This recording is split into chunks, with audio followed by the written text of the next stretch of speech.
أهلا يا أساطير. النهاردة معانا حلقة جميلة جدا ومشوقة من الأنمي الحلو بتاعنا، وما طولش عليكم ويلا نبدأ الأنمي.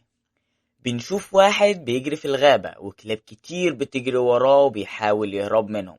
فجأة بيظهر واحد واقف وسط الأشجار ببندقية وعينيه فيها ليزر أحمر، وبيضرب نار في اتجاه الراجل والكلاب اللي بتجري وراه.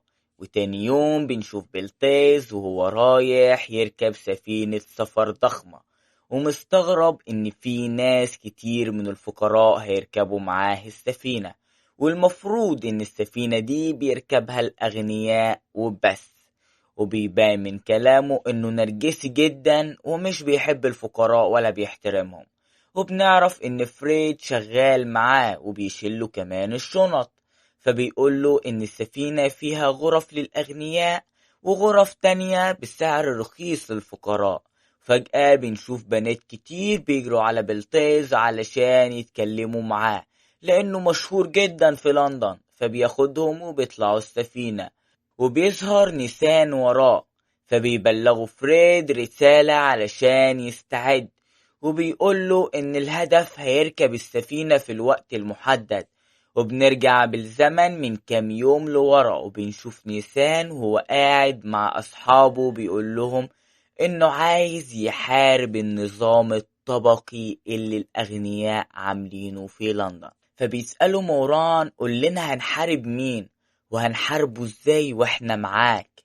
لكن نيسان بيقوله احنا مش هنقدر نغير النظام ده مرة واحدة، علشان كده لازم نزود عدد الجرائم في لندن ونخلي المدينة تغرق في الجحيم وتبقى موطن للجرائم.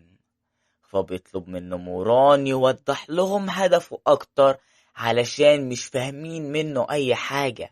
فبيقول لهم نيسان إن الجريمة مش هي الهدف، لكن هي الوسيلة اللي هيقدروا من خلالها يقضوا على الطبقية.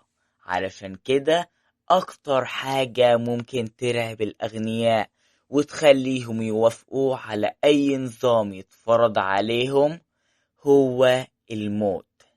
وبيفهم أصحابه الهدف بتاعه وبيوعدوا موران إنه لو هيوهب حياته في سبيل تحقيق الهدف اللي اتفقوا عليه. وخطتهم الأولى هي إنهم يقضوا على بلتيز باعتباره واحد من أشهر الناس في لندن، وموته هيسمع في المدينة كلها.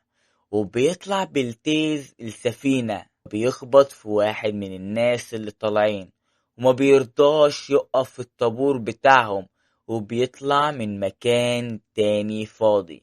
فبيتخانق هو والراجل اللي خبط فيه، لكن بلتيز بيسيبه بيكمل طريقه للسفينة. وبتتحرك السفينة ناحية أمستردام، وبنعرف إن تاني يوم على السفينة هيتعمل أكبر مسرح لرقص الباليه في العالم. وبنشوف بلتيز وبيتخانق مع الجرسون في المطعم بتاع السفينة علشان الأماكن كلها محجوزة ومفيش مكان يقعد فيه. فبيعرض عليه الجرسون ينزل يقعد معاهم تحت في المطعم.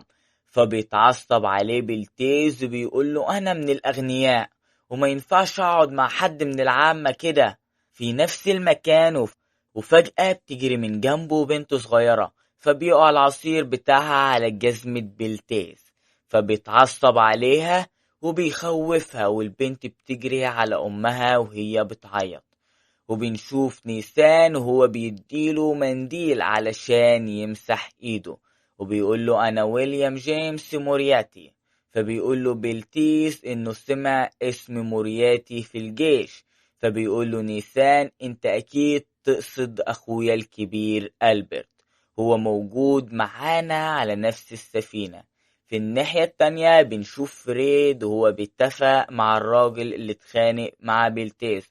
هما طالعين السفينة، وبنعرف ان اسمه توماس ماكيلسون وشغال حرامي سطو مسلح. علشان كده استعان بيه فريد واداله فلوس مقابل انه يستفز بلتيس ويتخانق معاه كل شوية. وبنشوف نيسان وهو خارج من أوضته وبيتمشى في السفينة، فبيشوف واحد بيتكلم مع بنات وبيتراهنوا معاه انه يعرف الناس اللي في السفينة بيشتغلوا ايه. وبيعدي من قدامهم نيسان فبيقول لهم ده عالم رياضيات. فبيسألوا نيسان عرفت ازاي؟ فبيقول له ان مشيتك منتظمة، فممكن تكون شغال في الجيش، لكن لما قربت من السلم اللي تصميمها المعماري جميل مرضتش تطلع ورجعت خطوة لورا علشان تتفرج على التصميم. والمهنة الوحيدة اللي بتهتم بالتصميم وطريقة البناء هي الهندسة المعمارية أو علم الفيزياء. لكن عينك ما كانتش مركزة على العمود اللي في نص السلم، وما كانش اهتمامك على الطريقة اللي السلم مسنود بيها على الأرض. وده معناه إنك مش مهندس معماري، لكن عينك ركزت أكتر على التصميم الدائري اللي السلم متصمم بيه. وده معمول بنظرية رياضيات معقدة صعب حد يعرفها إلا عالم رياضيات. فبيقول له نيسان إن كلامك صحيح، وأنا فعلا شغال عالم رياضيات في الجامعة. وبيطلب منه يجرب معاه نفس الطريقة، وبيقول له من الواضح إنك بتعزف على آلة كمان لكنك مش موسيقار، وشكل جسمك بيقول إنك شاطر في الفنون القتالية وطرق الدفاع عن النفس، وكمان عندك حب استطلاع للنظريات العلمية.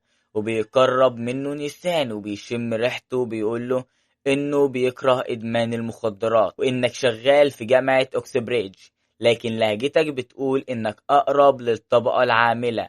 وبما إنك لسه بتتكلم بنفس لهجتك فده أكيد علشان بتفتخر بأصلك خاصة من ناحية والدتك. فجأة بيضحك الراجل وبيقوله إن كلامه صح، وإنه مهتم يقعد معاه في وقت تاني ويعرف عنه أكتر. بعدها بيروح فريد علشان يكلم نيسان وبيقوله إن الهدف قرب يفقد أعصابه ولازم يستعده. في الناحية التانية بتوصل برقية لبلتيس بيبلغوه فيها إن بيته الصغير اتحرق وحصلت حادثة في منجم الفحم بتاعه. وبنعرف ان بلتيز هو اللي كان ماسك البندقية وبيضرب نار في الغابة، وهو صاحب الكلاب اللي كانت بتجري ورا الراجل، وبعد ما خلص عليه ساب الكلاب تاكله. وبنشوف بلتيز وهو خارج من اوضته وبيشك ان في مؤامرة بتتدبر ضده في السفينة من ساعة لما طلع عليها، وكل حاجة بتحصل معاه الهدف إنها تستفزه وتخليه يخرج عن أعصابه. وبيخرج من أوضته بينده على توماس ماكيلسون علشان يعتذرله، بياخده معاه الأوضة. فجأة بيهجم عليه بلتيز بالسكينة وبيخلص عليه، لكن بيتفاجئ بلتيز إن الباب بيخبط. وبنعرف إن نيسان هو اللي واقف برا، وبيدخل الأوضة وبيشوف بلتيز قاعد على الأرض وجنبه جثة توماس.